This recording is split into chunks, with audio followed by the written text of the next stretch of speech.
இப்போ நம்மளா கன்னியாகுமரி ஸ்டைலில் தண்ணி அடி சம்மந்தி கறி எப்படி வச்சுதான்னு பார்க்கலாமா?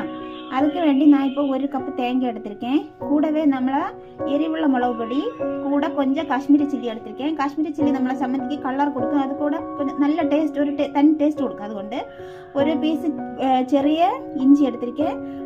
கொஞ்சம் கறிவேப்பிலை எடுத்திருக்கேன். இவ்வளோதான். இதை நமக்கு தண்ணி விட்டு ஒரு நல்ல ஃபைன் பேஸ்ட்டாக அரைச்சி எடுத்துட்டு வரலாம். இப்போ நமக்கு ஒரு கடாய் அடுப்பில் வச்சு கொடுத்து கொஞ்சோண்டு எண்ணெய் விட்டு கொடுக்கலாம். கூடவே கொஞ்சம் கடுகு போட்டு கொடுக்கலாம். இதுக்கு கூடவே கொஞ்சம் கறிவேப்பிலை கூட போட்டு கொடுத்துட்டு நமக்கு அரைச்சி வச்சிருக்க சம்மந்தி பேஸ்ட் போட்டு கொடுக்கலாம். பேஸ்ட்டு இதில் கூடவே தேவையான அளவு தண்ணி விட்டு கொடுக்கலாம். இப்போ நமக்கு தேவையான அளவு தண்ணி நான் விட்டுருக்கேன். தேவையான அளவு தண்ணி விட்டு கொடுக்கலாம். ஓவர் தண்ணியை விடுறது, ஓவர் கெட்டியாகவும் இருக்கிறது. அப்போ தேவையான அளவு உப்பு போட்டு கொடுக்கலாம். இது கொதிக்க வச்சிருது. கொஞ்சம் சூடாகி வந்ததை நம்ம ஆஃப் பண்ணலாம். வீடியோக்கு மறக்காமல் எல்லாரும் லைக் போடுங்க.